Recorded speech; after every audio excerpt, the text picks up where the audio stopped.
Took all the punches on the rebels. I'm still here.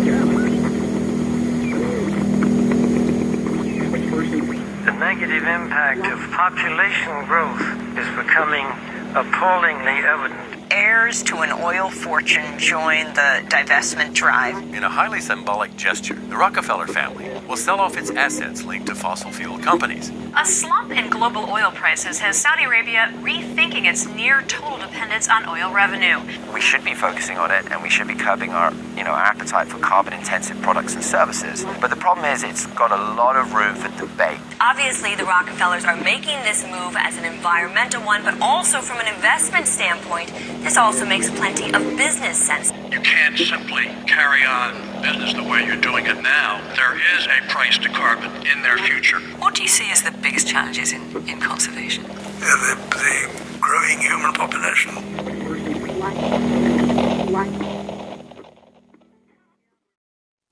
At the dawn of the 20th century, a new international order was emerging, one founded on oil. And by the end of the 20th century, that order was firmly established. Heating, transportation, industrial power, plastic manufacturing, pharmaceuticals. There is no facet of modern life that is not, one way or another, dependent on oil. But the rulers of this oligarchy, the Rockefellers at Standard Oil, the British royals at BP, the Dutch royals and the Rothschilds at Royal Dutch Shell, were not content with mere financial domination. The power that came with their near-total monopoly on the world's most important commodity was enormous, and they had no qualms about using that power to remake the world in their image. As we saw in How Big Oil Conquered the World, the impact of the oligarchs has been breathtaking. From the education system to the medical profession, from the Green Revolution to the Gene Revolution, from World War to the Gulf War, oil money has been used to shape every aspect of the world we live in. With the rise of the petrodollar in the 1970s, even the international monetary system itself rests on oil. But now, in the 21st century, it seems that the old order, the oil order, is finally coming to an end. We begin looking at a new milestone in the growing campaign for divestment from the gas, oil, and coal companies that are fueling climate change. May Boovy, executive director of 350.org, made the announcement just before our broadcast today. Today, we're announcing that as of today, total divestment commitments have passed the $3.4 trillion mark. That's $3.4 trillion of assets under management, now fossil-free. In the oil and gas sector, we recognize the contribution of our activities and products to greenhouse gas emissions, which is why the OGCI was set up. What began as a movement on US college campuses has reached the skyscrapers of high finance. Globally, nearly 200 institutions and thousands of individuals have moved a total of $50 billion in assets away from fossil fuels. If we take our money, put it into renewables like solar panels, the world could be such a better place. The masses, having identified the oligarchs and their destructive grip on the planet, see big oil waning and have begun to celebrate. To them, the promise of a post-carbon future represents the end of the oligarchy. What many do not realize, however, is that the oil order was never about oil. The oligarchs did not care about oil, but control, and, having long outgrown their financial dependence on the commodity that brought them their power and riches, they are at the forefront of this push for the post-carbon era. Now, the oligarchs are seeking to bring in a new international order, one in which their control is consolidated, their plan complete, their power unquestionable. One in which every aspect of human life, from energy to money to the very genome itself, is precisely ordered and technologically controlled. This is the story of what the oligarchs really desire and how they plan to achieve it.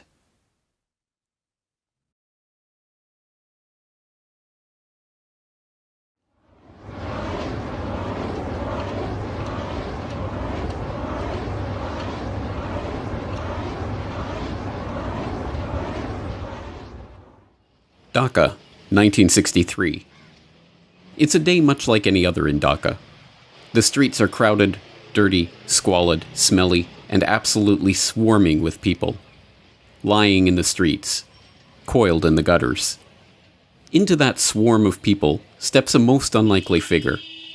Wearing his drip-dry suit and hugging his briefcase, he sticks out from the crowd.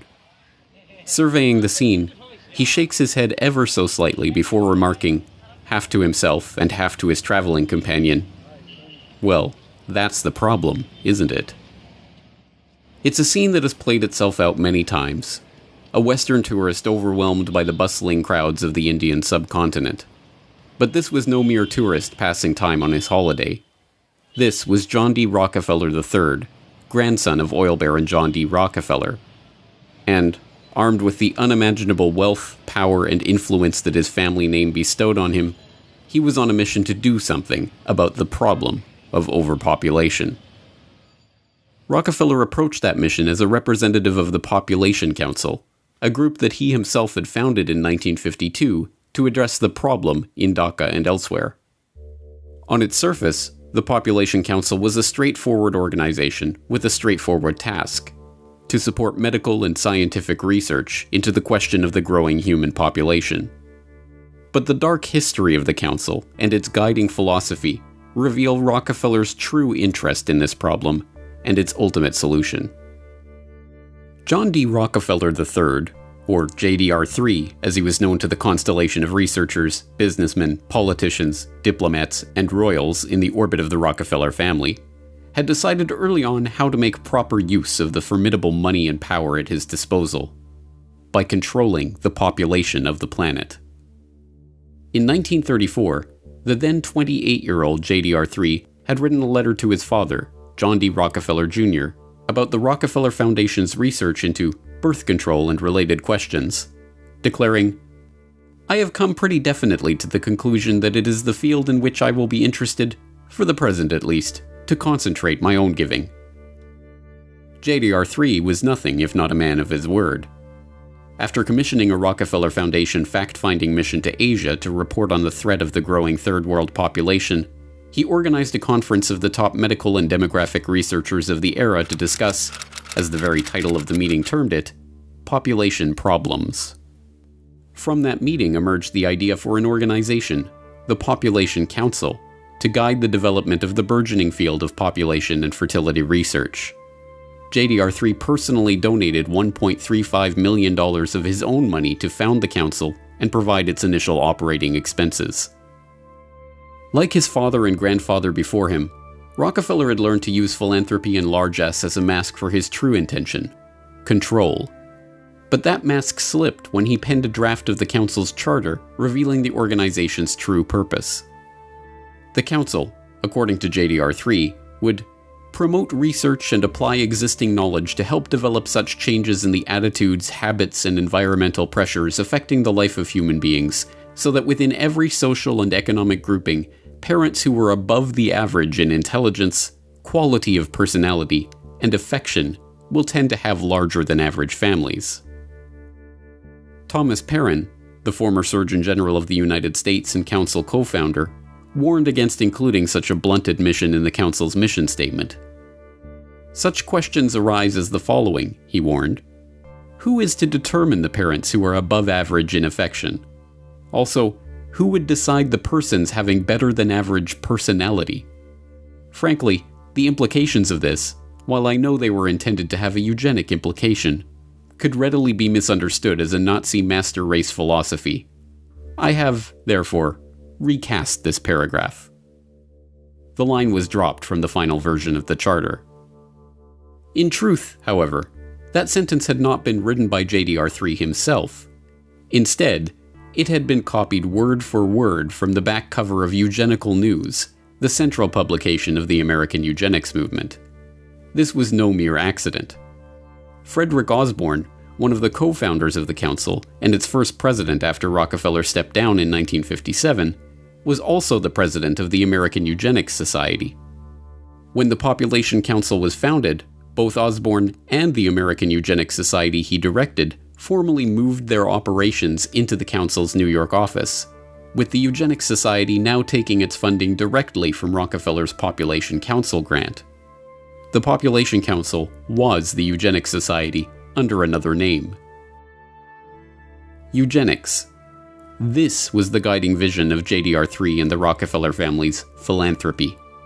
A vision that cast the Rockefellers and their fellow oligarchs as superior families, fit by very virtue of their wealth and success to guide the course of world events. The power to determine who was fit to breed and who was too poor to pass on their genes. Eugenics is basically a movement among the elite to eradicate what they deem the inferior classes, and that's the inferior social classes, racial classes, ethnic classes, more or less everyone who isn't up to their standards. And after eradicating those classes, what they aim to do is genetically engineer themselves to such a high level that the remaining population that they permit to exist beneath them will never have the power to overthrow them, essentially, the end of history. So the term itself was coined by Galton, and it essentially means well-born.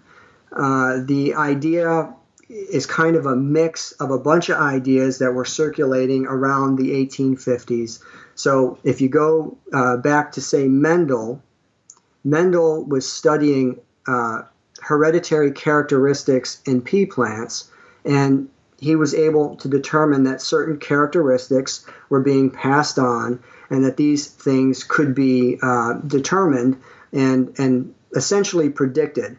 And also at the same time, now you have Spencer, who's talking about the survival of the fittest, with the same kind of idea, the same thread running through there, that there are genetic characteristics that exist that would make one species, one plant or animal more fit than another and more capable of surviving. Also, of course, you had Darwin's work at the time, Origin of Species, and kind of maps this process by which genetic material is passed along and evolution results through this process. So Galton is essentially taking all of these ideas, and he was kind of known for observing and identifying patterns. And what he essentially did was started to come up with this concept, this idea that through studying human characteristics, they could, if they chose to, breed superior human beings. Obsessed with breeding and family heredity, the eugenicists believed that it was not merely physical characteristics like weight or height that were determined by one's family line, but social characteristics like intelligence or conscientiousness or even criminality. If you were poor, it's because you come from poor stock. If you're criminal, it's because your family line is criminal. And if you're a Rockefeller or a Rothschild or a royal, you are rich and successful because your family was destined for fortune and success. The pseudoscientific trappings of this 19th century eugenic philosophy may have been new, but in fact the idea is as old as human civilization itself. People have always been taught to believe that their rulers are special, a class apart, members of a family specially chosen to rule over the masses. Whether literal descendants of the gods, like the pharaohs of Egypt or the emperors of Japan, or members of families specially chosen by God to reign over their kingdoms, like the monarchs of Europe, the right to rule over others was something passed down through family trees. The commoners, meanwhile, knew their place. Not being born of royal blood, they entered the world as serfs, worked the land for the benefit of the noble class, and, if they were lucky, had children of their own to repeat the cycle for another generation. But the breakdown of medieval feudalism gave rise to a newly wealthy merchant class. The development of the scientific method challenged centuries of religious dogma. The spread of Enlightenment philosophy led to the toppling of monarchs and the rise of democracy. and the Industrial Revolution paved the way for the rise of the robber barons and the creation of vast new family fortunes. By the late 19th century, as the oligarchs in America and Europe began to consolidate their wealth, a new justification for elite rule of society was needed. One that discarded with outdated appeals to supernatural order and seemed to rest on a bedrock of science. An idea that could explain how nouveau riche upstarts like the Rockefellers and Rothschilds had risen to positions of prominence in society alongside the old royal dynasties of Europe. Eugenics fit the bill perfectly. The answer was in their genes. Well, I think this eugenic idea that comes about of survival of the fittest almost gives a scientific excuse for some of the most inhumane and horrific actions that have ever been journeyed by humanity and then manifested. So the idea of controlling people through controlling reproduction and reproductive capability and access to mates and stuff like this is an idea that's thousands of years old. So eugenics, when it came around, in a strong form in the late 1800s, where you've got people like the Darwins, the Wedgwoods, and the Huxleys, specifically T.H. Huxley, Thomas H. Huxley was known as Darwin's bulldog.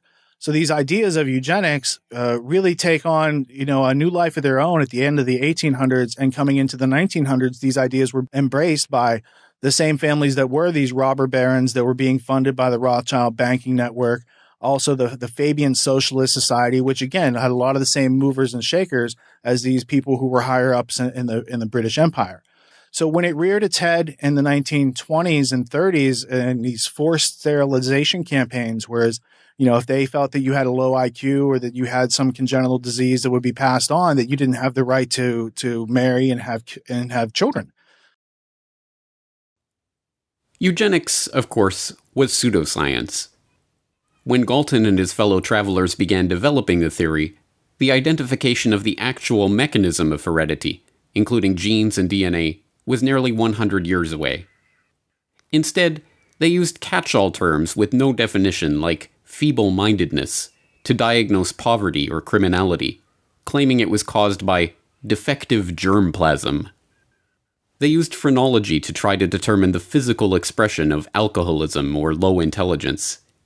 Even the most famous works of the eugenics era, like Henry Goddard's study of the Kallikak family, were roundly discredited and even repudiated by their authors.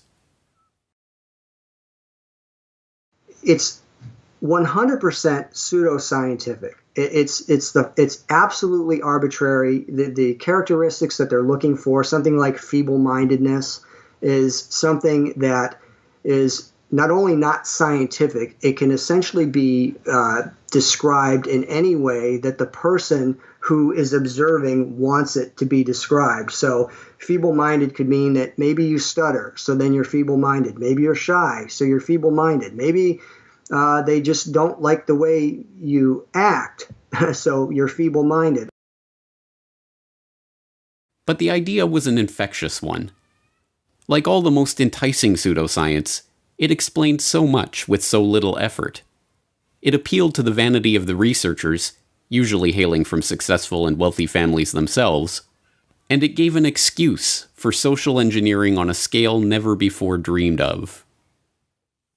When eugenics crossed the Atlantic, spreading from the rarefied British countryside of Galton and his cohorts to the rocky shores of America, it hit ambitious young researchers like Charles Davenport with hurricane force. A Harvard-trained zoologist who had grown up in a strict, puritanical family of New England Congregationalists, Davenport's authoritarian father was obsessed with genealogy, tracing the family tree all the way back to his Anglo-Saxon forebears in 1086. When the younger Davenport discovered Galton's writing while working in a biological laboratory on Long Island, he found his purpose in life. As he later told the American Breeders Association, which became an important ally in his eugenicist cause, "Society must protect itself. As it claims the right to deprive the murderer of his life, so also it may annihilate the hideous serpent of hopelessly vicious protoplasm." With the proselytizing fervor of a religious convert, Davenport concocted an ambitious idea for furthering the eugenic cause: the creation of a eugenics record office to register the genetic background of every single man, woman, and child in America and eventually the world, so that every person could be categorized by their family line and assigned a genetic rating. Once completed, those with the lowest eugenic value could be eliminated from the gene pool.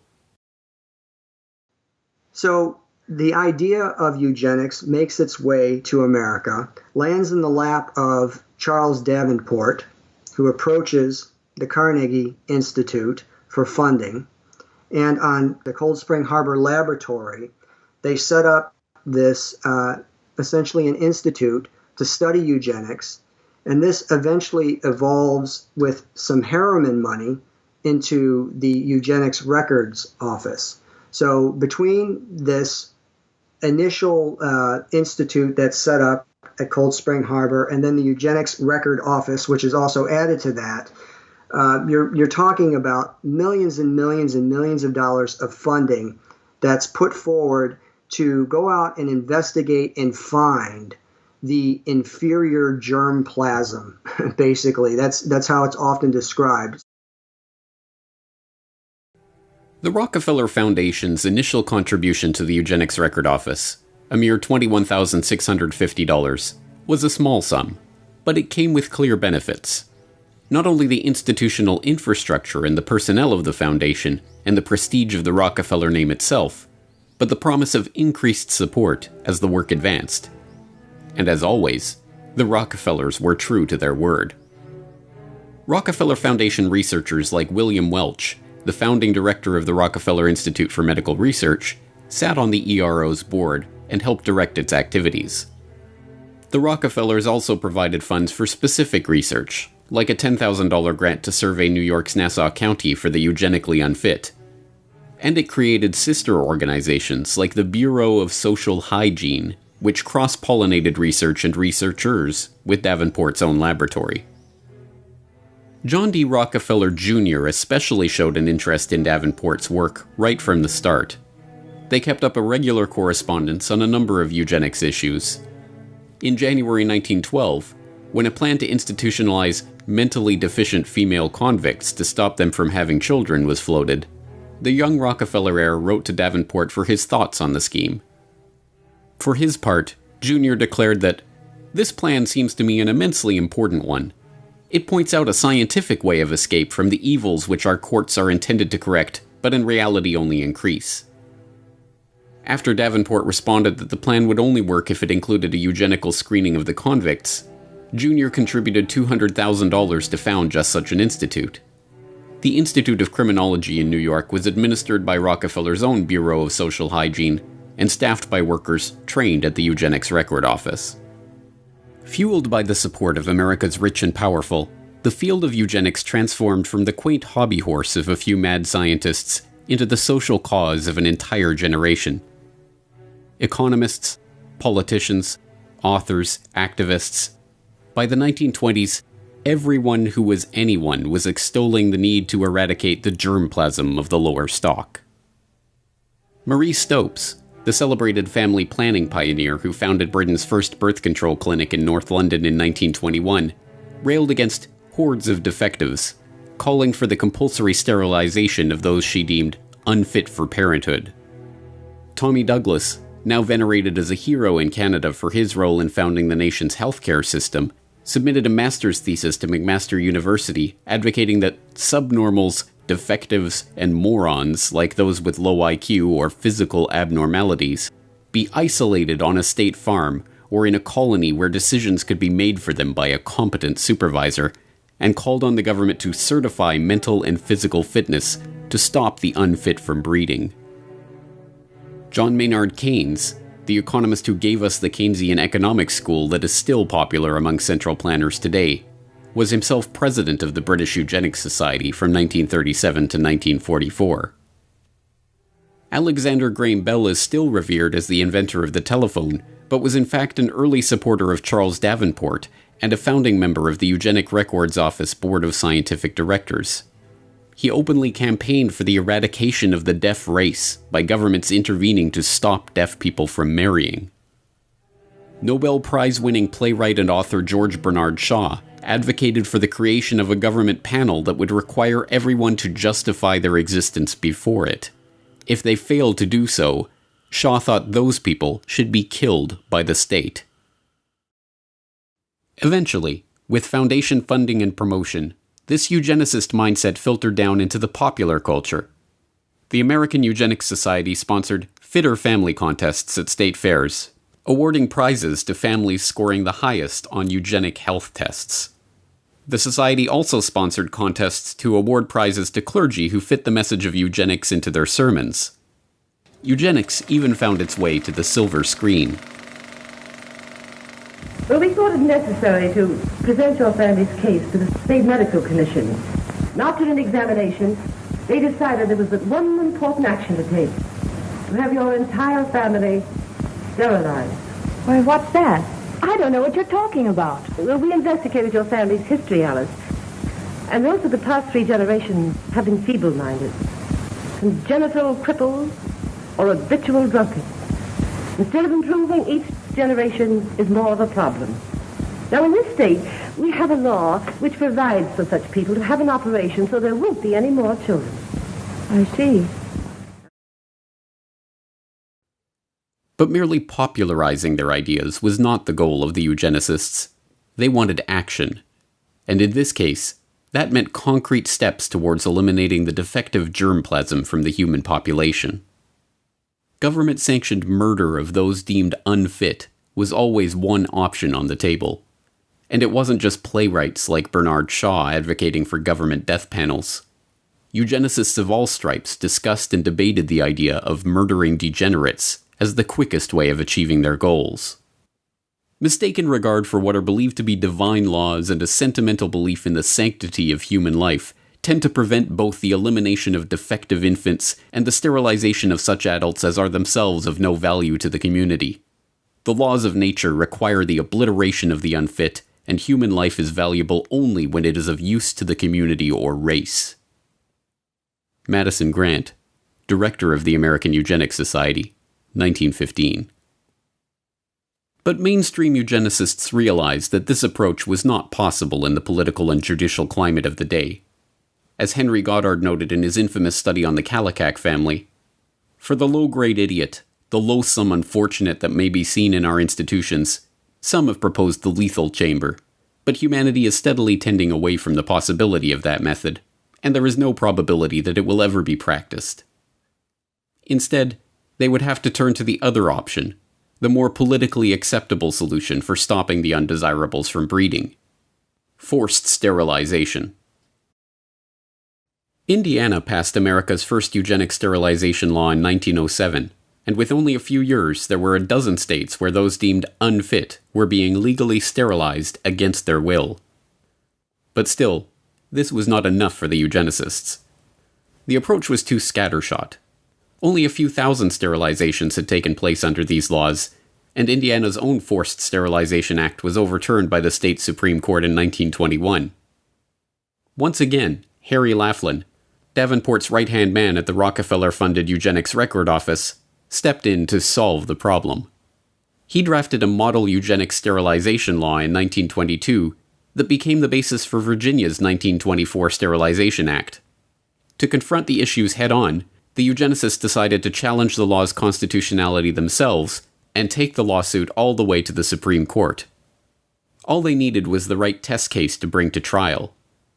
And they found that case in Carrie Buck, an 18-year-old ward of the Virginia State Colony for Epileptics and the Feeble-Minded, who was neither epileptic nor feeble-minded. But start back in the 1920s with Carrie Buck. So she's a young woman who is growing up in Charlottesville, Virginia, being raised by a single mother. Back then, there was a belief that it was better often to take poor children away from their parents and put them in middle-class homes. So she was put in a foster family that treated her very badly. She wasn't allowed to call the parents mother and father. She did a lot of housekeeping for them and was rented out to the neighbors. And then one summer, she was raped by the nephew of her foster mother. She becomes pregnant out of wedlock, and rather than help her with this pregnancy, they decide to get her declared epileptic and feeble-minded, though she was neither, and she shipped off to the Colony for Epileptics and Feeble-Minded outside of Lynchburg, Virginia. And what happened to her there? So she gets there at just the wrong time. Virginia has just passed a eugenic sterilization law, and they want to test it in the courts. So they seize on Carrie Buck as the perfect plaintiff in this lawsuit. So they decide to make her the first person in Virginia who will be eugenically sterilized. And suddenly she's in the middle of a case that's headed to the U.S. Supreme Court. The case was a sham, concocted merely to get the Supreme Court stamp of approval on the issue of forced sterilization. Buck's independent counsel was in fact Irving Whitehead, one of the founding directors of the colony that was pushing to sterilize her, and the man who appointed the director that was pushing for her sterilization. Buck herself was not feeble-minded, nor was her mother, nor was her daughter, Vivian Buck, who Carrie bore as a result of being raped and who was declared feeble-minded as a baby because, as a social worker testified during the trial, there was a look about it that is not quite normal. But just what it is, I can't tell. None of these facts mattered to the Supreme Court. Presided over by former President and Chief Justice William Howard Taft, the court voted 8-1 in favor of upholding Buck's forced sterilization and the constitutionality of the Virginia eugenics sterilization law itself. Writing the decision was one of the most famous and venerated justices in the history of the court, Oliver Wendell Holmes Jr., himself a eugenicist from the so-called Boston Brahmin sect of the hereditary East Coast establishment. In his decision, Holmes justified the forced sterilization of those like Buck by calling on the government's right to vaccinate the citizens against their will. It is better for all the world if, instead of waiting to execute degenerate offspring for crime or to let them starve for their imbecility, society can prevent those who are manifestly unfit from continuing their kind. The principle that sustains compulsory vaccination is broad enough to cover cutting the fallopian tubes, he declared before infamously concluding, 3 generations of imbeciles are enough. And with that, the floodgates were opened. New laws were enacted, and old laws revised to comport with the Supreme Court's decision. Forcible sterilizations, taking place in a covert and low-key manner before, were now reported with pride. A few thousand individuals sterilized against their will became tens of thousands. The eugenics era, brought into being by the immense fortune of the Rockefellers and their ilk, had arrived.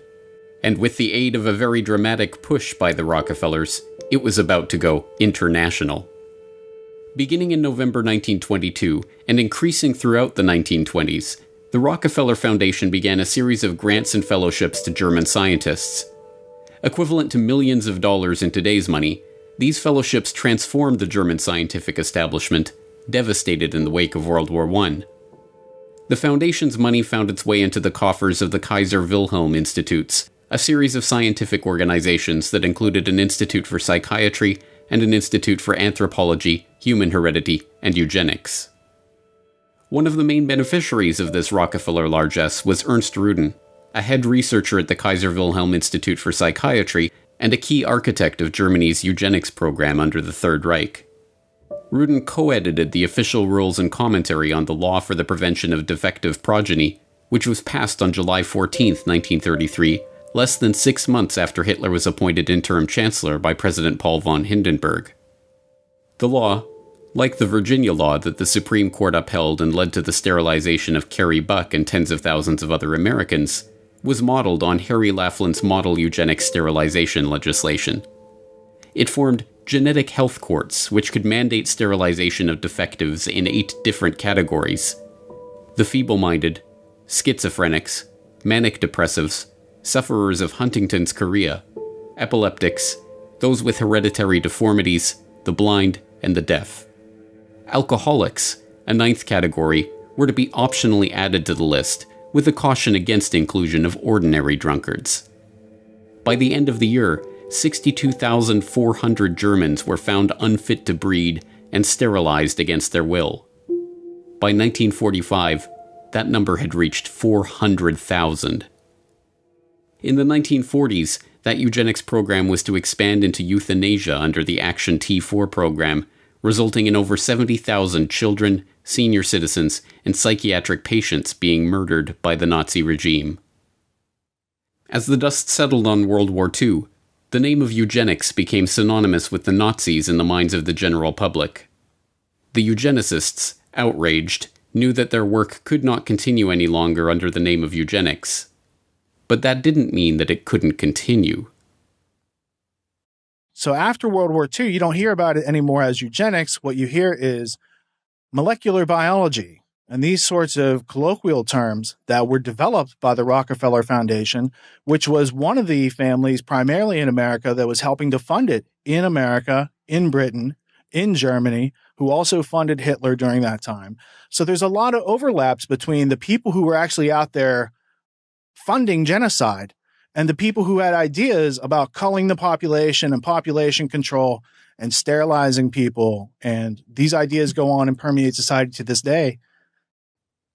As American Eugenics Society co-founder Frederick Osborne wrote, "Eugenic goals are most likely to be attained under a name other than eugenics." Thus, he moved the American Eugenics Society into the offices of John D. Rockefeller III's Population Council, becoming president in 1957. The Rockefellers and their fellow oligarchs had for generations felt themselves to be stewards of the planet, protecting it from the rising tide of the genetically inferior. They were not about to give up that quest. They would simply have to package it under a different name.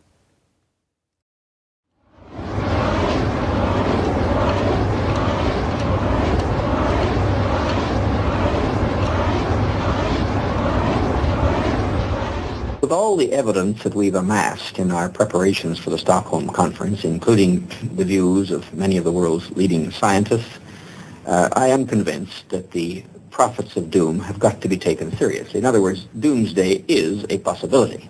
I'm equally convinced that doomsday is not inevitable. On paper, it would be almost impossible to find a less likely candidate for godfather of the modern environmental movement than Maurice Strong. A junior high school dropout from a poor family in rural Manitoba struck hard by the Great Depression, Strong's meteoric rise to the heights of wealth and political influence is itself remarkable. The sheer number of environmental organizations that he founded, conferences he chaired, campaigns he directed, and accolades he received over the course of his career is even more remarkable.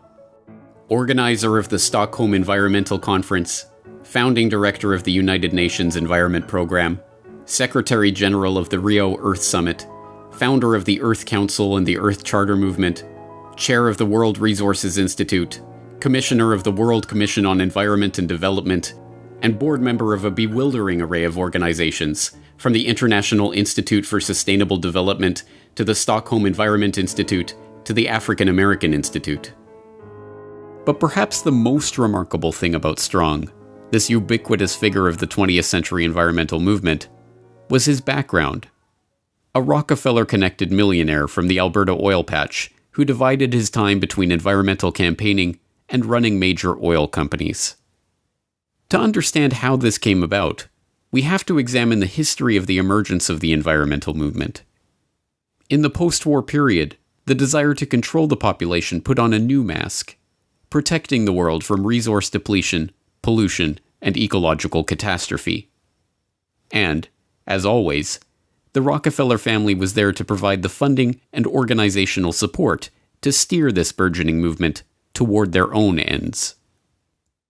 President Nixon and the United States Congress established the Commission on Population Growth and the American Future. The chairman of this unique commission is John D. Rockefeller III. It was a very broad-ranging mandate. Nobody's had one of this character before. And just from that, this question of quality of life just emerged as the seemingly key issue. But the main finding was that stabilization of some kind is clearly desirable for the country. Yes, we said that it is recognized that population cannot continue to grow indefinitely. Nobody questions that. And we said from our findings, we felt that now the nation should welcome and plan for a stabilized population.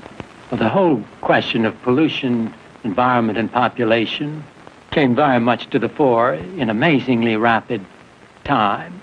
And President Nixon, in July 1969, made a statement to the Congress exclusively on this question.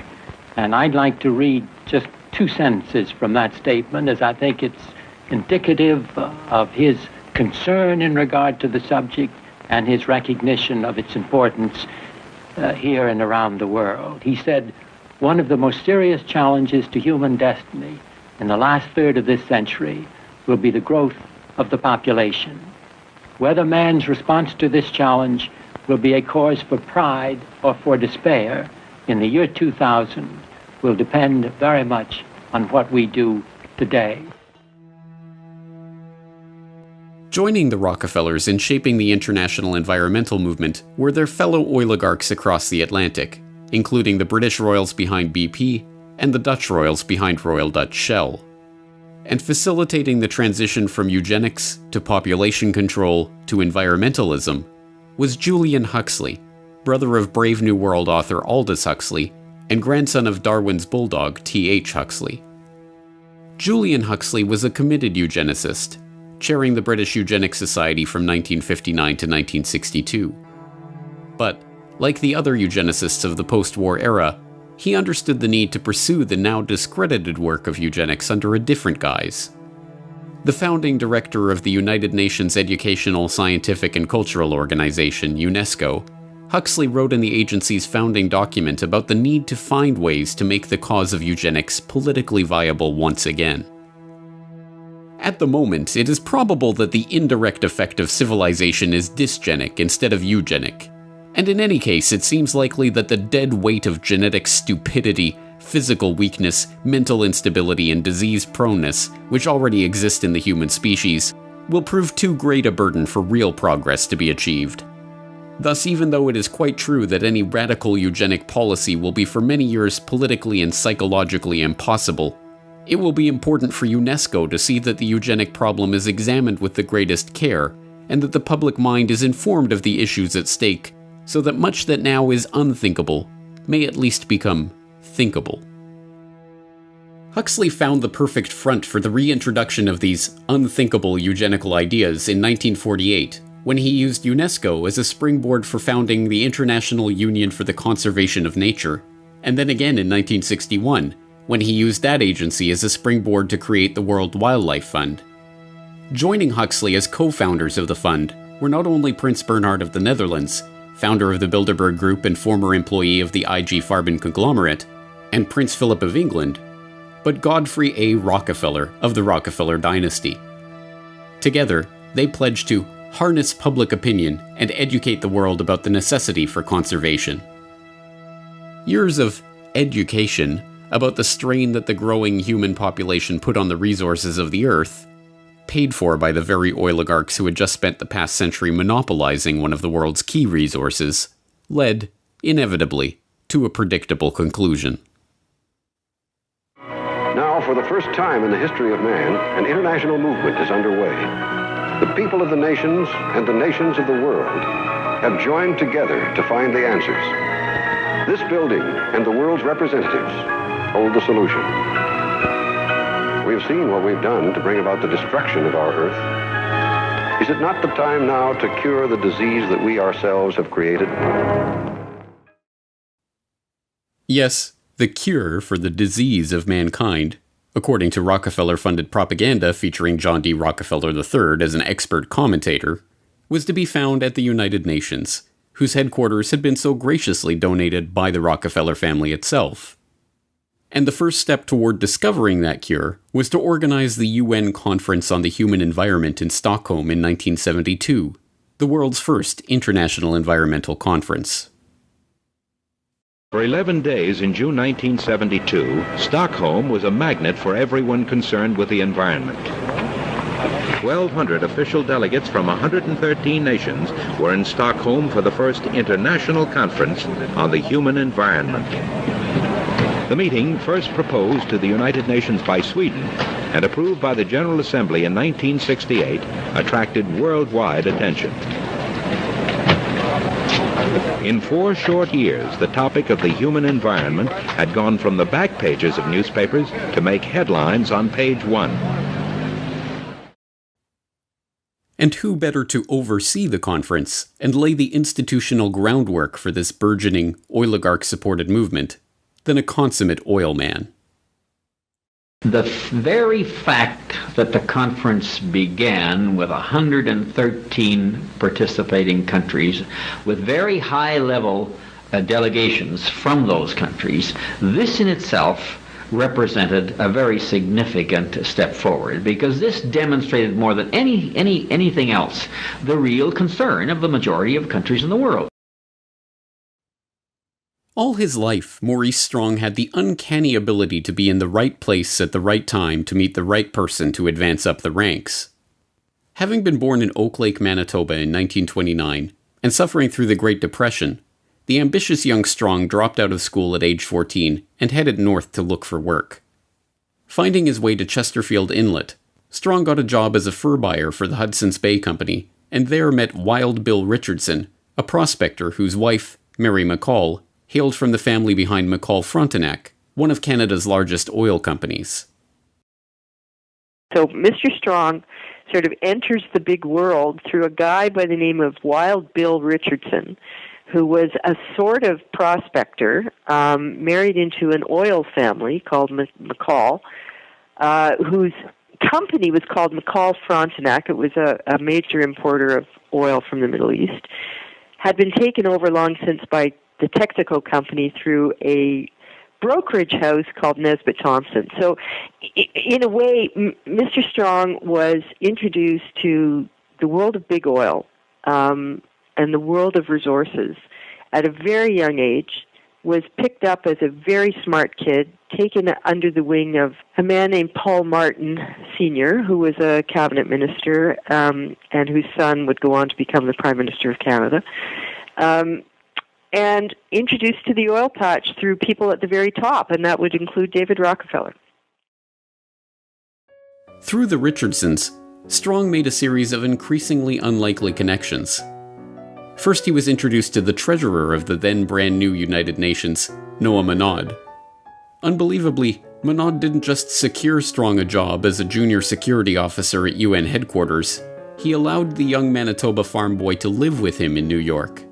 And while there, Monod introduced Strong to the most important contact of his life, David Rockefeller. From that moment on, Strong was a made man.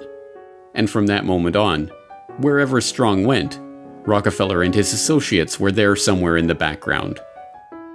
It was a Standard Oil veteran, Jack Gallagher, who gave Strong his big break in the Alberta oil patch when he quit his UN security job to return to Canada. And when Maurice Strong suddenly decided to quit that oil patch job, sell his house, and travel to Africa, he supported himself working for Rockefeller's Caltex in Nairobi. When he quit that job in 1954 and started his own company back in Canada, he hired Henry Bruni, a close friend of Rockefeller associate John J. McCloy, to manage it, and appointed 2 Standard Oil of New Jersey reps to its board. By his late 20s, he was running his own company, and was already a millionaire. As he would throughout his life, Maurice Strong capitalized on these connections and opportunities to full effect. After being chosen to organize the UN Environmental Conference in Stockholm, he was appointed a trustee of the Rockefeller Foundation, which then funded his office for the Stockholm Summit and supplied Carnegie Fellow Barbara Ward and Rockefeller ecologist René Dubos for his team. Strong commissioned them to write Only One Earth, a foundational text in the sustainable development arena that is heavily touted by globalists as a key document for promoting the global management of resources. The 1972 Stockholm Summit is still hailed as a landmark moment in the history of the modern environmental movement, leading not only to the first governmentally administered environmental action plans in Europe, but the creation of an entirely new UN bureaucracy, the United Nations Environment Programme, UNEP. Naturally, the UN appointed Maurice Strong as UNEP's first director. Shortly thereafter, Strong continued his double life by jumping straight back into the oil patch. Eastern Canada was hit particularly hard by the OPEC oil embargo, and as a result, then Prime Minister Pierre Trudeau created Petro-Canada, Canada's national oil company. And who did he tap as the company's first president? None other than that crusading Rockefeller-backed environmentalist, Maurice Strong. Leaving that post in 1978, Strong continued with a scarcely believable series of governmental, private sector, and international appointments, from chairman of the Canada Development Investment Corporation to chairman of AZL Resources Incorporated to leading the UN's famine relief program in Africa. In 1987, Strong helped to organize another environmental conference, much less known but no less remarkable than the Stockholm Summit. Dubbed the Fourth World Wilderness Congress, the meeting took place in Denver, Colorado, and brought together Strong, David Rockefeller, Edmund de Rothschild, then Treasury Secretary James Baker, and a gaggle of other oligarchs, bankers, Washington power players, and globalists, ostensibly to talk about the environment. What they actually discussed was altogether more incredible. I suggest, therefore, that this be sold not through a democratic process.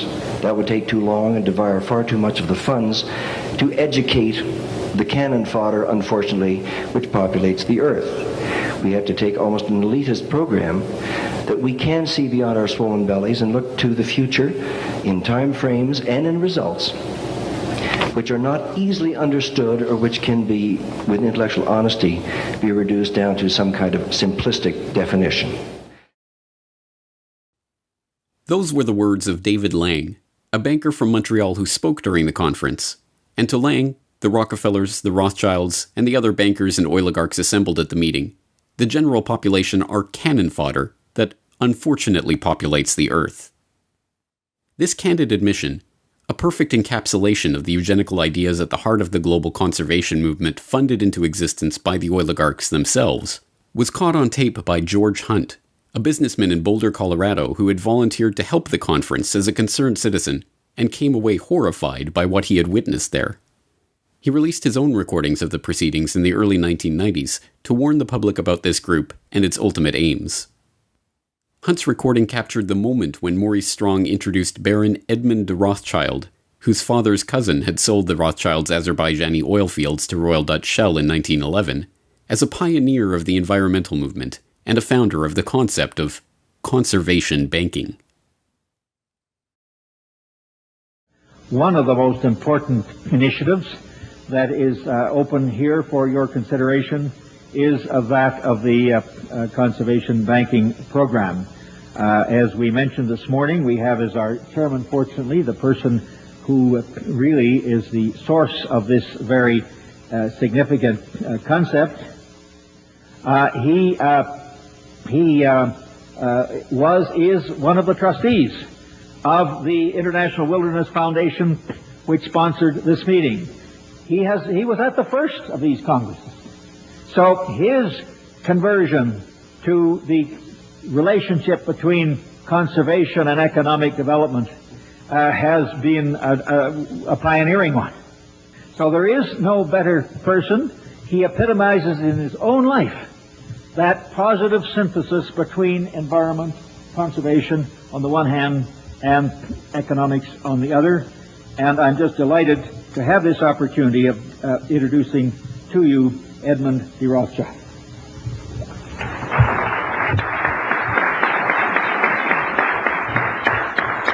Maurice, thank you very much indeed for all that you've said, and I would ask the audience to take with a slight grain of salt all that he has said about me. The meeting accomplished some important goals for the oligarchs.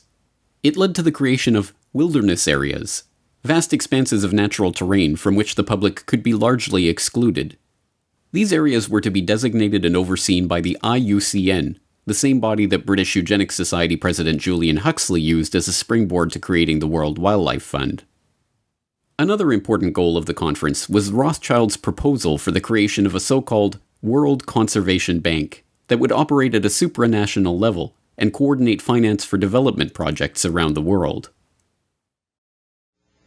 The meetings now of the new concept of an international conservation banking program involves all sectors of the human community, governmental and intergovernmental agencies, the public and private agencies, large charitable foundations, as well as ordinary individuals worldwide. By thinking forward as to how to reach out to the public at large, to every corporate entity throughout the world, to put aside hopefully tax-free, a part of their profits to fund our ecological and environmental protection. Ladies and gentlemen, every country has its own problems, its indigenous peoples and its wildlife. This International Conservation Bank must know no frontiers, no boundaries.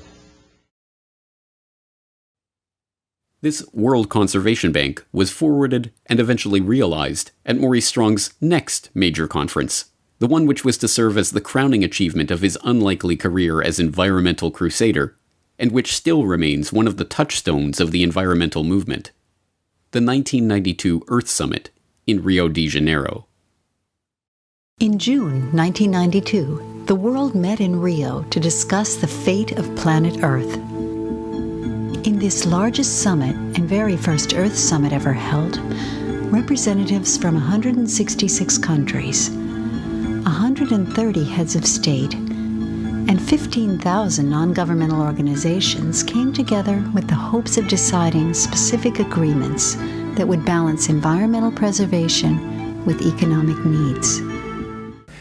And my gratitude to Secretary General Maurice Strong for his tireless work in bringing this Earth Summit together. This is truly an historic gathering. There are those who say that economic growth and environmental protection cannot be compatible. The world is our garden, and together we must cultivate it. This week at Rio, we have made a start.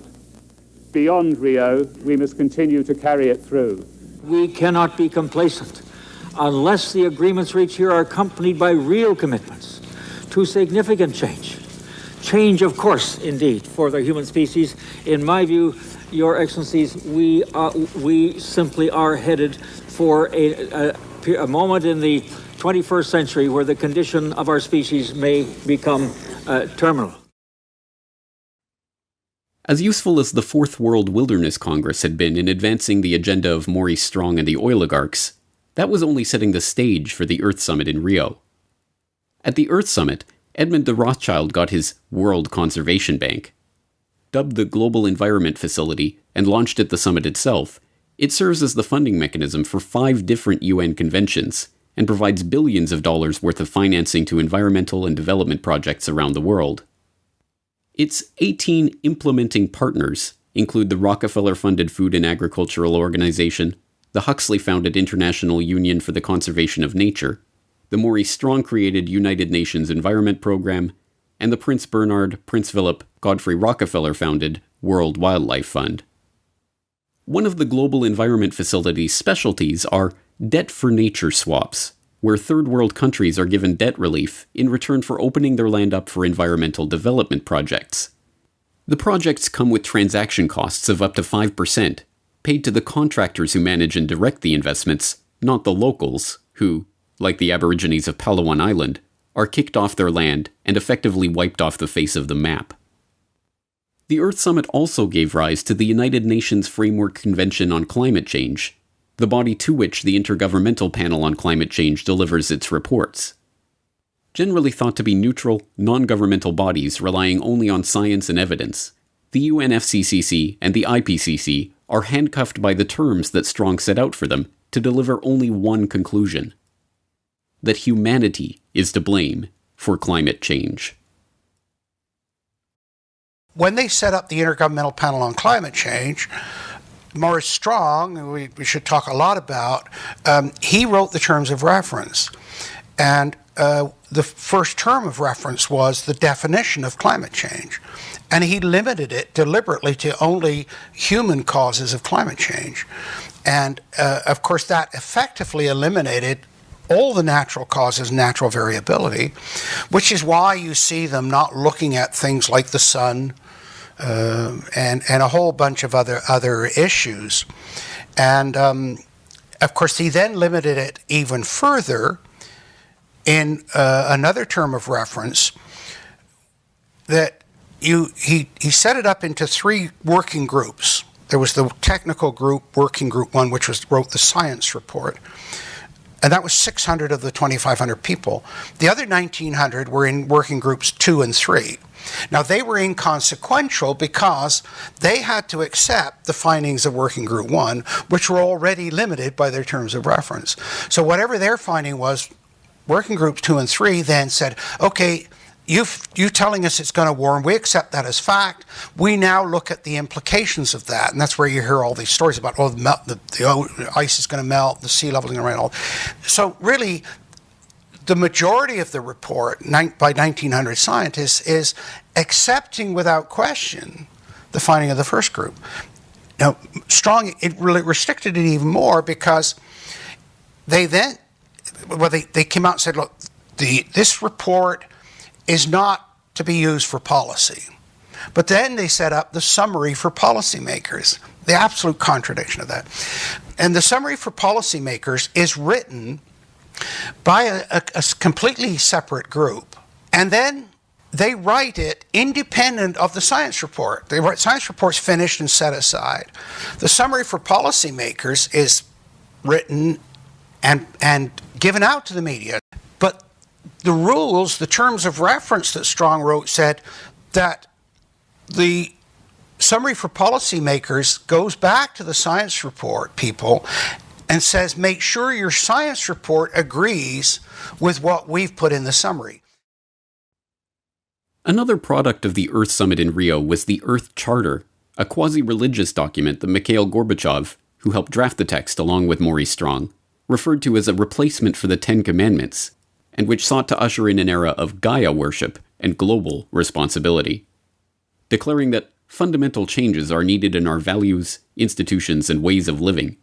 The document then counsels that we must create a world of shared responsibility to the Earth community, before concluding, in order to build a sustainable global community, the nations of the world must renew their commitment to the United Nations, fulfill their obligations under existing international agreements, and support the implementation of Earth Charter principles with an international, legally binding instrument on environment and development. Well, the Earth Charter was one of the byproducts, ultimately, of the first Earth Summit. I published the Earth Charter in the appendix of my book, Technocracy Rising, the Trojan Horse of Global Transformation, just so people could see this with their own eyes, what it says. It was a document that was like a compact with the world. It was a very religious, humanistic document that tried to unify the world into a single concept of globalization. And it was a very defined document that was signed off. The history goes back before that, but it was finally signed off by I don't know how many, just almost all the nations at the United Nations. And the primary author of the Earth Charter was Stephen Rockefeller. And so the Rockefellers understood early on that, no, it's not just the economic system, and it's not just necessarily the political control system. We also have to factor in a religious belief that we can use to get people to believe what we're doing is for their good. What the oligarchs had been working toward for decades, and what they achieved in Rio in 1992, was the completion of the transformation of the eugenics philosophy, from talk of sterilization of the feeble-minded, to a popular understanding of humanity as a cancer that must be removed for the Earth to live. Now, the duty was to reduce carbon footprints and reduce the population in the name of saving the planet. But wrapped in this new vocabulary, and coming with a trendy, pervasive, and well-funded advertising campaign, the end result sounded remarkably similar to the eugenics of old. A new study from Lund University in Sweden says the single best way to cut your carbon footprint, assuming you want to, is simply to refuse to reproduce. Deleting some humans from existence, they say, saves far more carbon than, I don't know, being vegetarian, riding a bike to work, not boarding an airplane. There is a study that says, well, actually, if we reduce global fertility by half a child per woman, that you could maybe do that. It would go a long way. It would reduce like a big chunk, a fifth to a quarter of all carbon emissions needed to avoid that tipping point. So should we have policies that penalize people for having extra kids in the developed world? So I do think that we should at least consider it. Well, at least consider it is like do it. In the push to reduce global warming, children, according to some, are the new culprits. A think tank in the UK says too many kids are what's making the planet worse, saying large families, anything over 2 children really, should be frowned upon as an environmental no-no. And, without the public even noticing it, the oligarchs were able to wrap themselves in this new flag to appear not as the billionaire scions of the oil industry who made their vast fortunes by plundering the earth and monopolizing its wealth, but as crusading environmentalists who are going to save the planet from the cannon fodder that unfortunately populates the earth. The negative impact of population growth on all of our planetary ecosystems is becoming appallingly evident. So we have been members of the IPCC. We have authored many of their papers. We have peer-reviewed all their papers. So we have been engaged in the understanding and the evolution of our understanding of climate change for decades. At Saudi Aramco, we strive to continually reduce the environmental impact of our operations, from oil well to consumer, and our support for the Oil and Gas Climate Initiative that strives to be a catalyst for practical action on climate change through collaboration on technology and best practices. We have a common reason. We care about environment. We think that together we can do better. We have the competencies, we have the strength, we have the tools to do good things in this field. Technology that will be developed through this investment fund of $1 billion will help us in the long term to reduce emissions. We want to build an ecosystem of innovation on this issue, working together. Putting our forces together, we can bring pragmatic and concrete solutions. And even today, the masses, outraged over the carnage that big oil has wrought, are content to have that outrage directed by the very oligarchs they seek to oppose. The same oligarchs who are quietly funding and supporting their environmental movement from behind the scenes, and even leading it from the front. The Rockefeller family made headlines by divesting from oil completely in 2016. The Rockefellers, heir to an oil fortune that made the family name a symbol of American wealth, believe they're doing their namesake proud by getting out of oil. Fund director Stephen Hines spoke reverently of oil tycoon John D. Rockefeller in a statement. "We are quite convinced that if he were alive today as an astute businessman looking out to the future, he would be moving out of fossil fuels and investing in clean, renewable energy." David Rothschild is one of the photogenic leading lights of the environmental movement.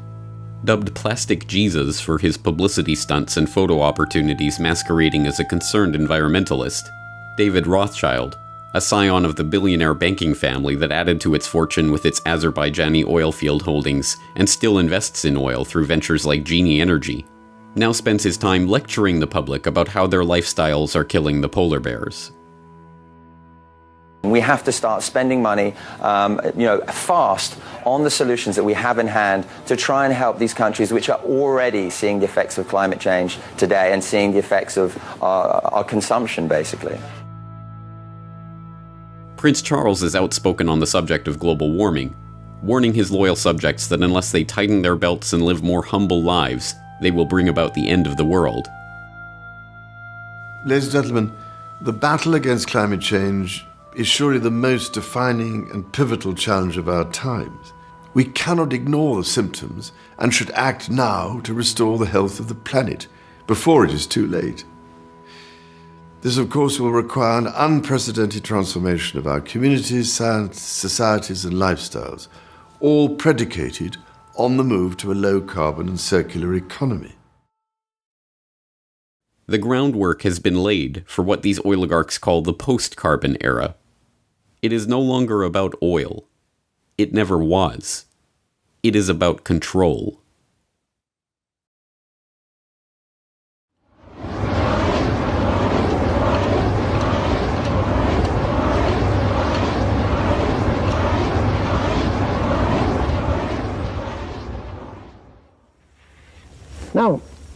this complete cycle for the world, to give you a time scale on that, bear in mind that started in 1857. And so here's where we were about 3 or 4 years ago. This was proved reserves in here, which would add up to about here. And the estimated peak would occur about 1995, and we go into the decline. That middle 80% again is a spread from the 60s, the late 60s, up till a little over beyond 2020, or it's computed out here about 56 years. That assumes an orderly evolution. That says that a child born, say, within the last 10 years will probably see the world consume most of its oil if he lives a normal lifetime. In his lifetime. Today, Marion King Hubbert is best known as the Shell oil researcher who gained notoriety in the 1950s for predicting that the U.S. would achieve its peak production of petroleum by 1970, and that almost all of the planet's oil supplies would be exhausted by 2020. This peak oil theory, still sometimes referred to as Hubbert's peak, was, like everything else generated by big oil, a conveniently crafted lie, designed to habituate the market to artificial scarcity and thus keep oil prices high. Hubbert's prediction was not based on any empirical data from any oil field, but instead relied on Hubbert's incorrect guesses about remaining oil reserves and employed a heuristic tool to model production. As Hubbert's protege and colleague at Shell Oil, Kenneth DeFaze, conceded years later, the numerical methods that Hubbert used to make his prediction are not crystal clear. Today, 44 years later, my guess is that Hubbert, like everyone else, reached his conclusion first, and then searched for raw data and methods to support his conclusion. Shortly before his death in 1989, Hubbert himself admitted that when he showed his peak oil paper to Shell's managing director before presenting it to his colleagues, the director had told him not to go overboard with his estimates of oil reserves, pointing specifically to L.G. Weeks, a rival geophysicist who had estimated reserves to be much higher, and thus the impending threat of undersupply and the need for high oil prices to be much weaker. But although today Hubbert is remembered almost exclusively for his peak oil thesis, he was in fact involved in a much larger, lifelong project, helping to codify and incorporate a movement that, much like eugenics, was wildly popular nearly a century ago, fell out of favor in polite society, and yet continues today under other names. That movement was called technocracy. Hello, I'm Arvid Peterson, and this is the first of a two-part presentation on technocracy, an alternative social system. These programs are not intended to entertain or amuse you, nor are they meant to scare you. We are making a new approach.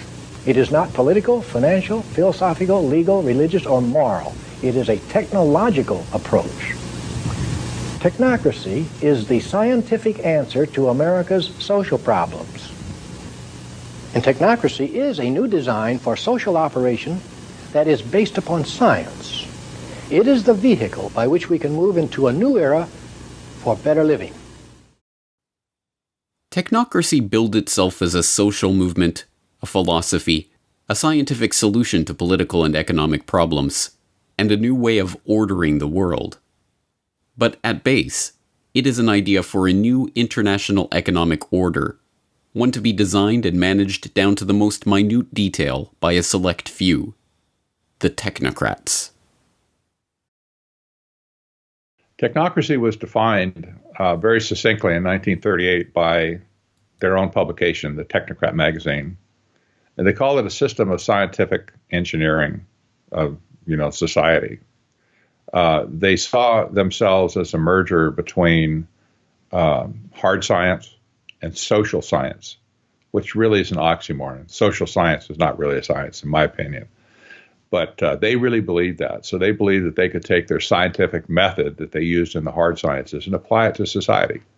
They also believed that they alone were the only ones that could run society correctly as a result of technology having come in and changed the fabric of society. They hated politicians. They hated the establishment, the organization of society the way it was, because it was not efficient. It was not, conservation-based, if you will, to conserve resources. And so they just kind of took it upon themselves to define an economic model that would replace capitalism and free enterprise. And that's exactly what it was, replacement economic system.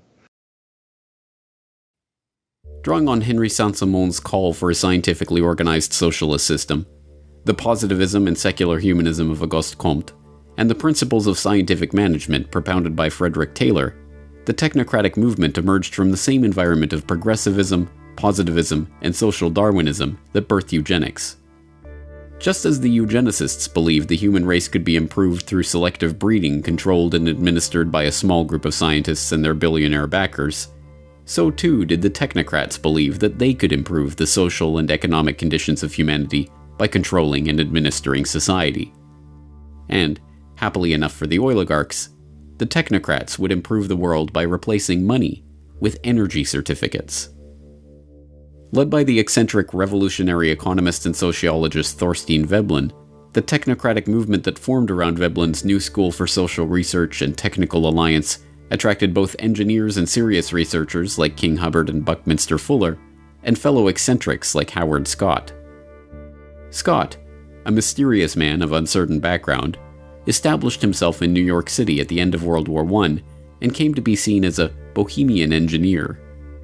In 1920, he went to work for the Wobblies as a research director, and the following year he founded the Technical Alliance, a group of engineers and scientists centered around Columbia University who, as a forerunner to the technocracy movement, advocated for a society run by scientists and engineers.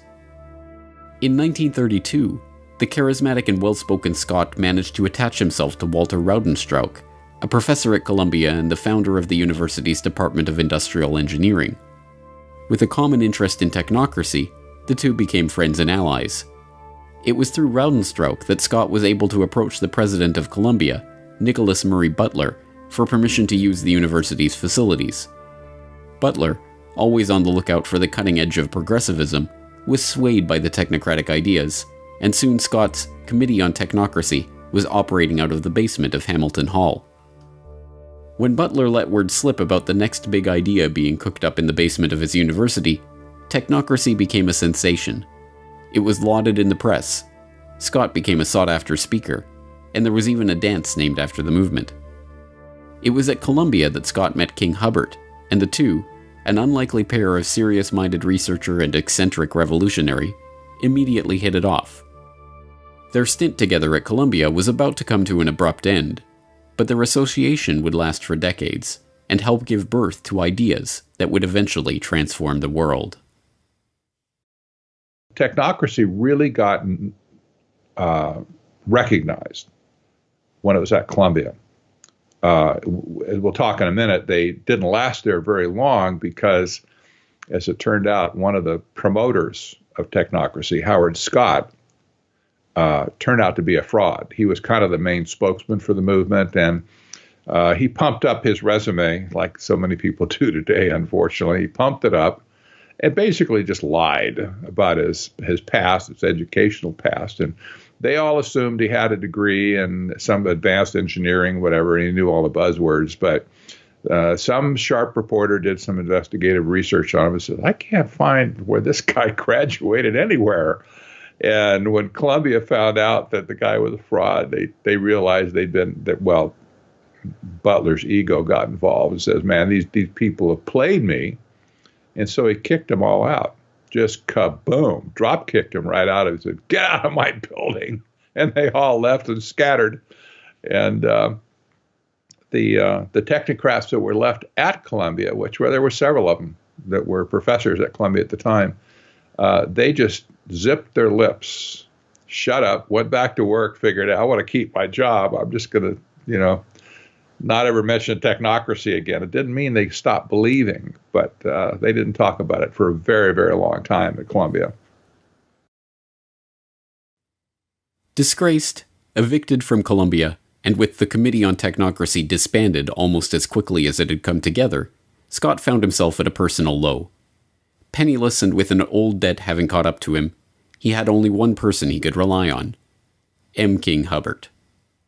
Hubbard let Scott live in his Greenwich Village apartment and paid out of his own pocket to file the Articles of Incorporation for Technocracy, Inc., a new membership organization that would carry on the principles of technocracy.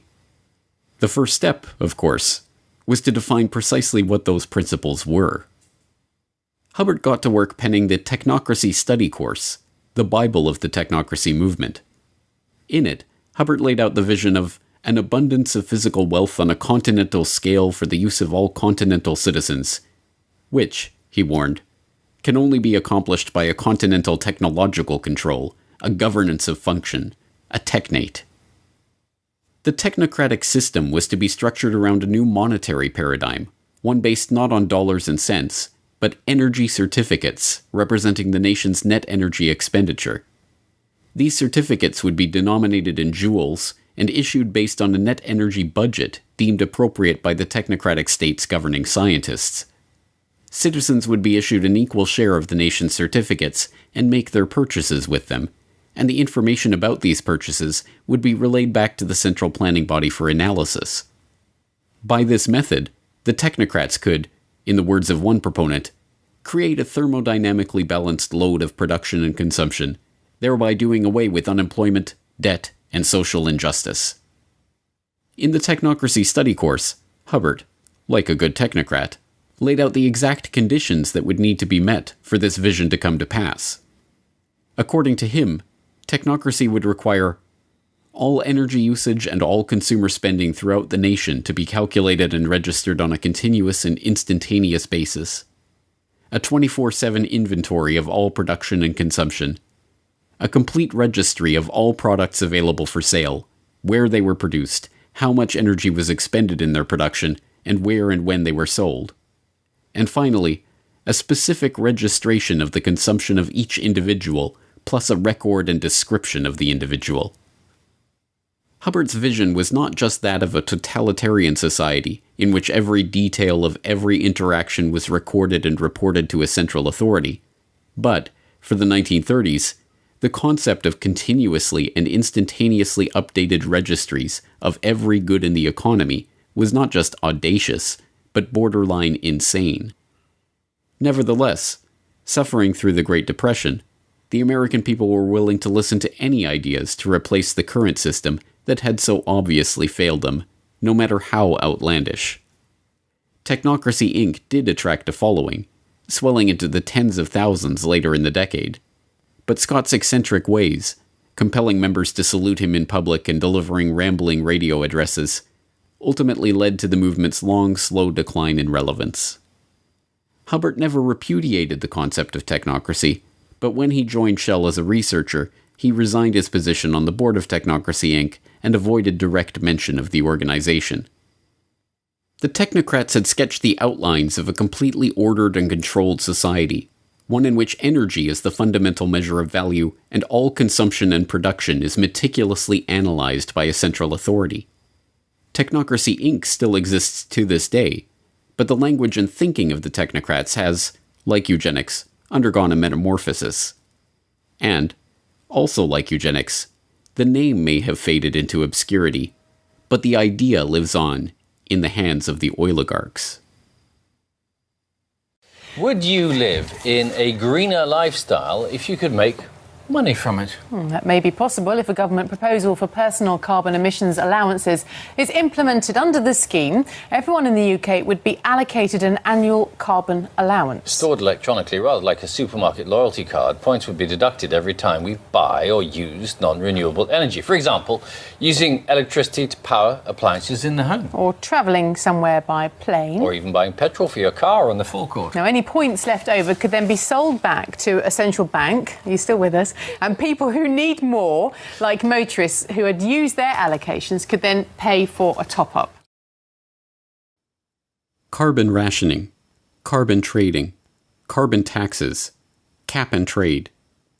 Just as the technocrats of old envisioned a new economic order based on energy and governed by the dictates of scientists and engineers, so too does this modern form of technocracy envision an economic order in which energy is budgeted, priced, and traded by intergovernmental panels of scientists and the political caste that grows up around these institutions. The Environmental Protection Agency is not a frivolous agency. It is created to regulate carbon dioxide emissions, And I have been saying to the West Virginia Coal Association, which for the most part doesn't believe in climate science. They don't believe there's a climate problem. And I have been saying to them for a number of years that that's wrong. In my judgment, the science is true. The science is unequivocally true. And that there is a price to carbon in their future. I said this a couple of months ago. There's a price to carbon in their future. But I believe that the cap and trade approach is the essential first step, partly because it is the only basis upon which we can envision a truly global agreement, because it's very difficult to imagine a harmonized global tax. A carbon tax, or any other way of putting a carbon price, is actually, from an economic point of view, the most effective and efficient way to do this. Okay, you can regulate and you can do, all kinds of things, but nothing is as strong a market signal to the private sector as a carbon price, whether that be a carbon tax or whether it be a cap and trade, which is what California is doing, or any of the other measures that ultimately give you a carbon price. But that is the simplest, cleanest, most powerful signal. So if that's possible, I'm with you. These measures are sold to the public as a way of penalizing the big oil interests that have spent the last century monopolizing the world's key resources and plundering the earth in the pursuit of profit.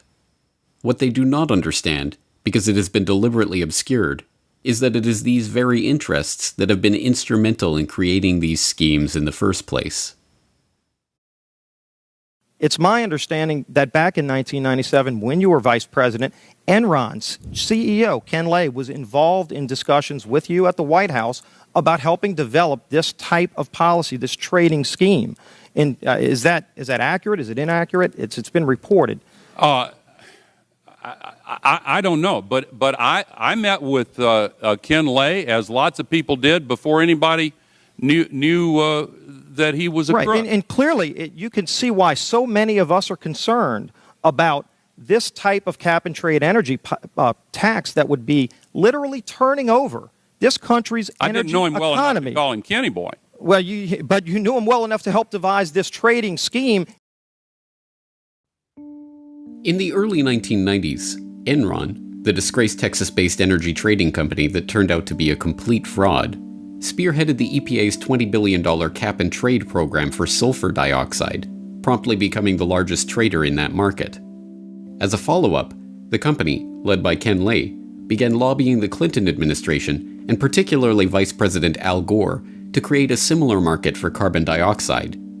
Making lavish contributions to environmental groups like the Nature Conservancy, whose climate change project argued for restrictions on carbon emissions, Enron then hired Christopher Horner, a former staffer on Senator Joe Lieberman's Environment Committee, to lobby for an international treaty that would restrict emissions and allow for trading in emission rights. They were joined in this quest by Goldman Sachs, the infamous Wall Street investment bank known today for the revolving door between the firm and the U.S. Treasury, who helped establish the Chicago Climate Exchange as the first North American emissions trading platform.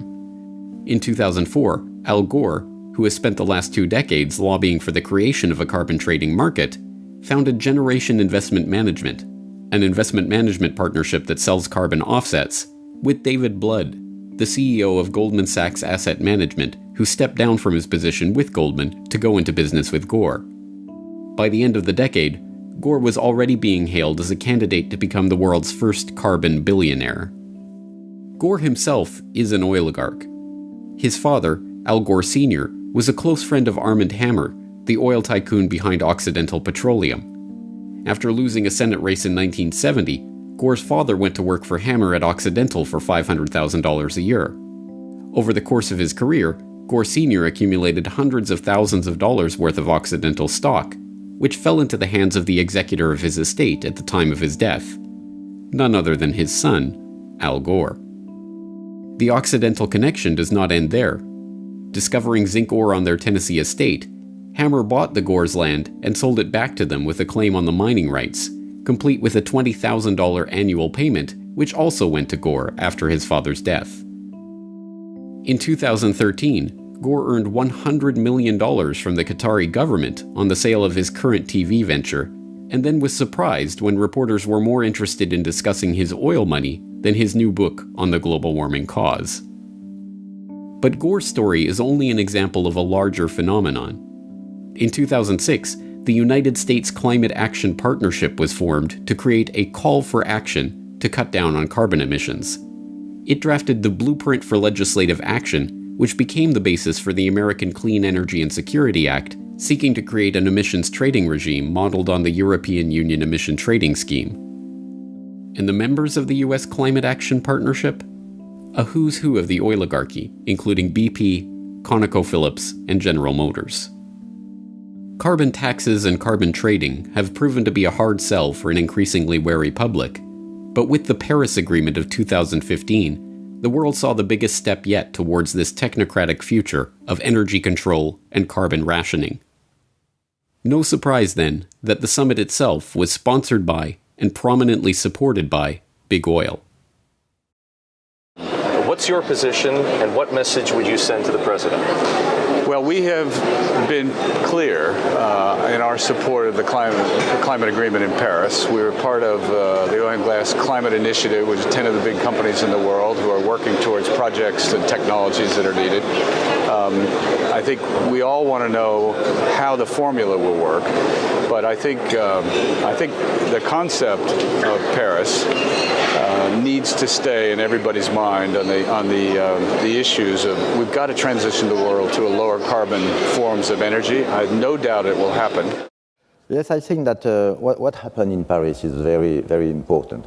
And Mr. Ban Ki-moon underlined that yesterday, that is important not only for the planet, not only for our citizens, not only for our children, it is important for the business. But using energy as the new metric of value for the post-carbon economy is just one element of the neo-technocratic vision.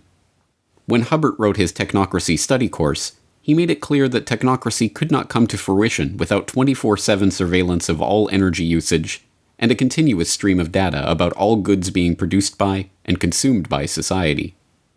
But whereas in the 1930s such a system must have seemed like a delusional flight of fancy, today it is already being implemented. By now, you may have heard the term Internet of Things. Sounds interesting, but what does the Internet of Things actually mean? IoT is an evolution of mobile, home, and embedded applications that are being connected to the Internet, integrating greater compute capabilities and using data analytics to extract meaningful information.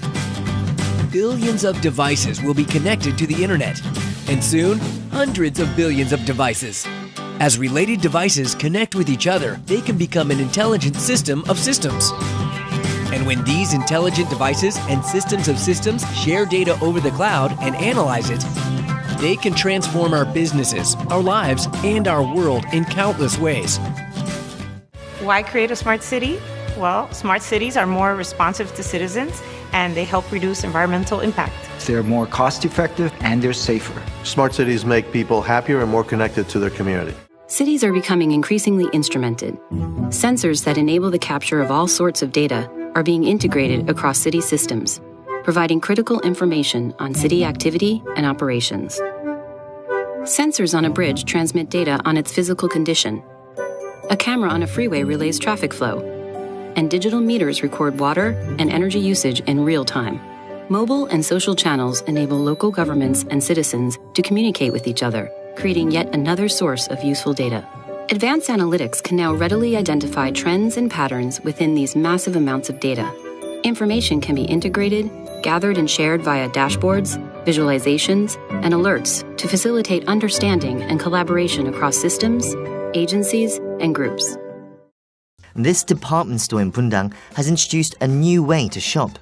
With its smart shopper system, customers pick up a small scanner and tag the items they want to buy. It eliminates the hassle of having to carry heavy items in a shopping basket, not to mention the hassle of having to get them home. After you pay for the items at an automated kiosk, the goods are delivered right to your home. Before, I had to wait in long lines at the checkout, but now I can use a smart shopper system to pay. It's really quite convenient. Aside from their convenience to shoppers, the system also helps stores gather data about their customers' shopping habits. The smart home communicates with the grid and enables consumers to manage their electricity usage. By measuring a home's electricity consumption more frequently through a smart meter, utilities can provide their customer with much better information to manage their electricity bills. Inside the smart home, a home area network, or HAN, connects smart appliances, thermostats, and other electric devices to an energy management system.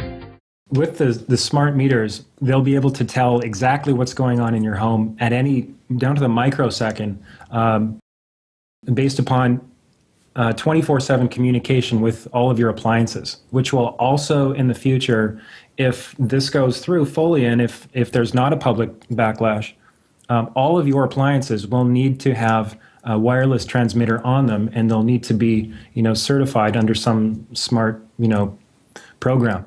So this means that not only, just stepping aside from one moment to the health issue, this means that not only is your smart meter emitting on average of 13,000 microwave pulses per day, but every one of your appliances is going to be doing the same thing because it will be needed to be communicating with the smart meter itself. So that is a serious concern. We'll get into that a little bit later. But as far as the privacy issue, just diving right in, the current CIA director, David Petraeus, was quoted as saying, "We're going to use smart appliances to spy on you."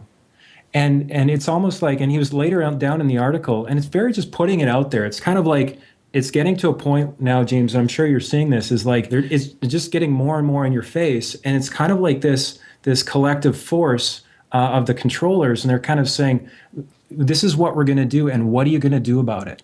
So they're almost challenging us in a sort of, schoolhouse bully sort of way. What are you going to do about it? Once again, we are being asked to believe that the vested corporate interests that are rolling these technologies out in a coordinated fashion are doing so for the benefit of the public. That this technology is to help save the Earth. And once again, we are being duped. The technocratic agenda is not about saving the Earth. It is not about helping the public. It is not even about making money. It is about complete control over every aspect of our daily life. So there's two levels, and the way I look at technocracy, there's two levels operating at the same time. There's the operational side of it that has to do with things like smart grid, that have to do with things like various technocratic innovations. Surveillance is another big hot button for technocracy. These are operational issues. From a strategic point of view, which is where the Rockefeller type people operate, it's a different view of where it's headed. On an operational level, it's headed towards scientific dictatorship. And you don't have to be a visionary to figure that one out, anymore. You don't. It's there. But on a strategic basis, what's happening is that there's a massive resource grab going on all over the planet. And when I say resource grab, you have to put yourself in Rockefeller's shoes and the banker's shoes, the Rothschild shoes and whatever, and say, what do you do when money wears out? What do you do? When you sucked all the value you can out of the monetary systems you created, what's left? Well, you and I don't think about those sort of things because we don't have that much money. But these people at the top, especially the bankers, I'm sure they stay up at night thinking, what's after money? What comes after money? The Rockefeller family, especially, has always been a resource-intensive family. That's what oil was all about in the first place. It was a resource, and they understood that energy would be the most important factor in the world over any other type of resource. They understood that. That's why they wanted to create a monopoly over energy.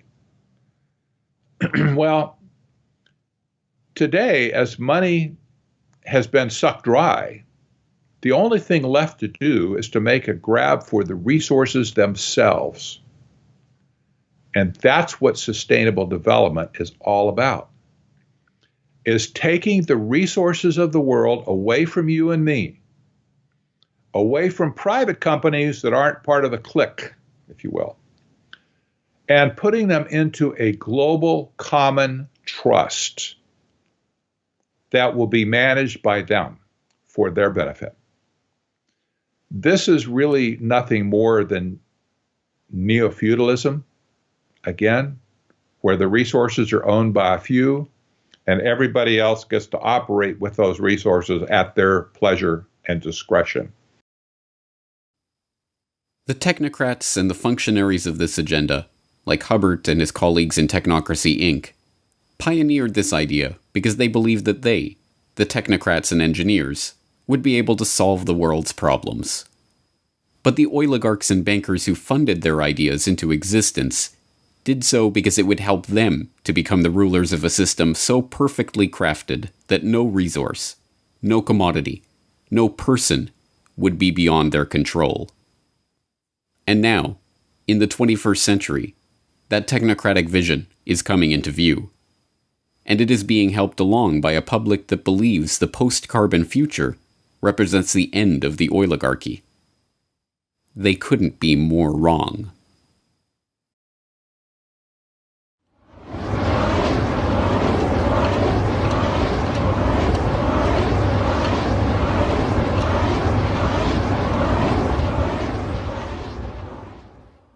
Oil.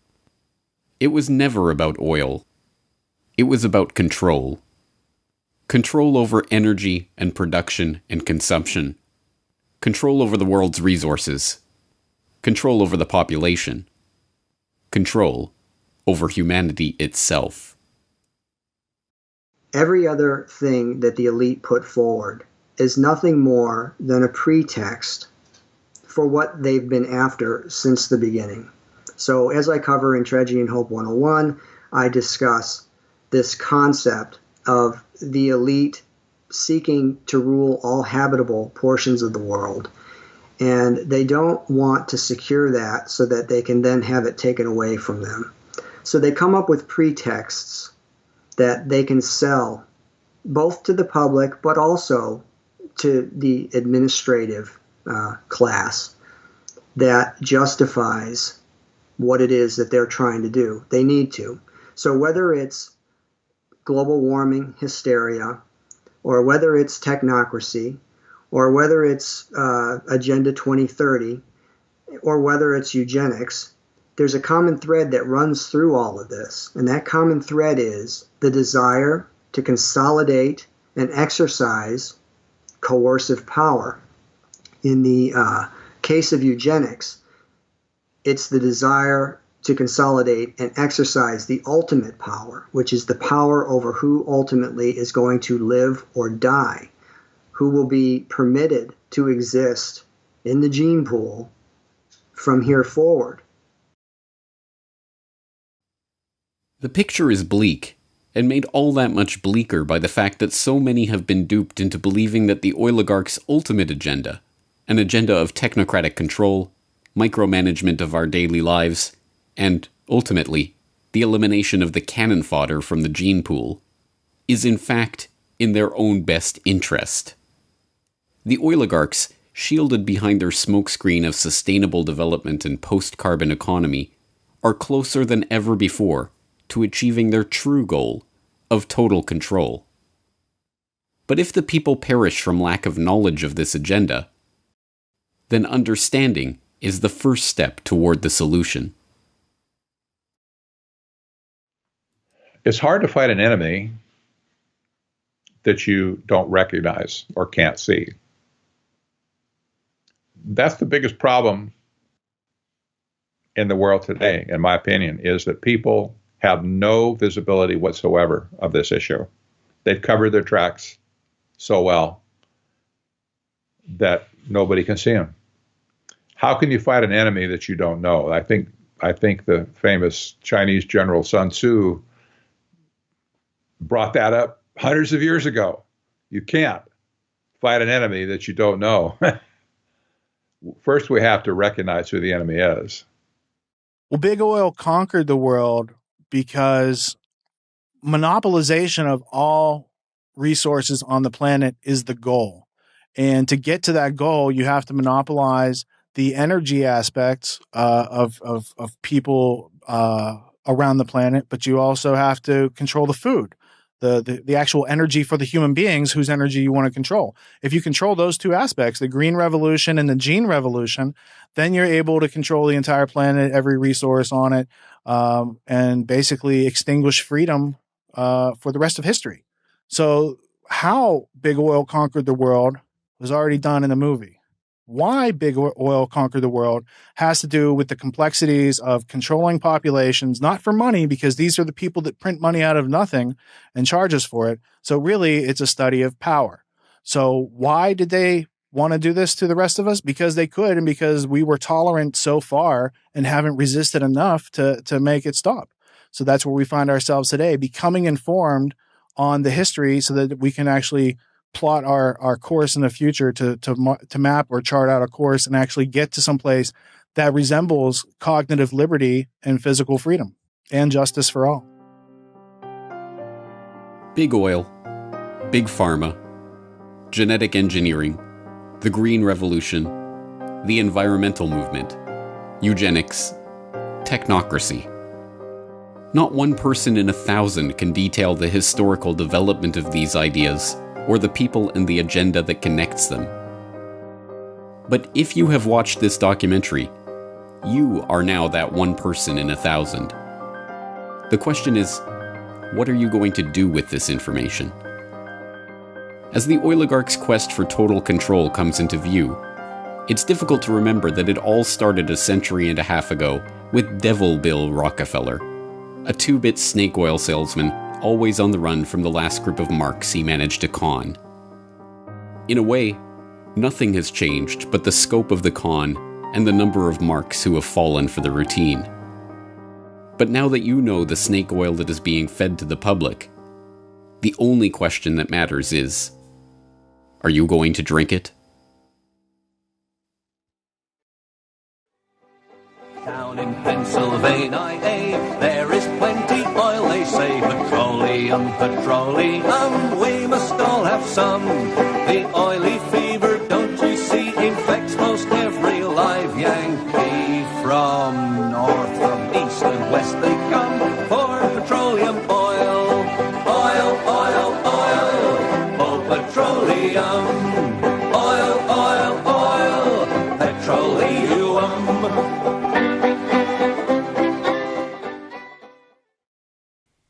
Hello, this is James Corbett of CorbettReport.com, the writer, director, narrator, and creator of the documentary you've just been watching, Why Big Oil Conquered the World. And if you have just watched this documentary all the way through, as well as the previous documentary on how big oil conquered the world, then as I say towards the end, you really are now better informed than the vast majority of the public on these issues and on the history of this picture that I'm trying to paint here. And the real question is, what are we going to do with this information?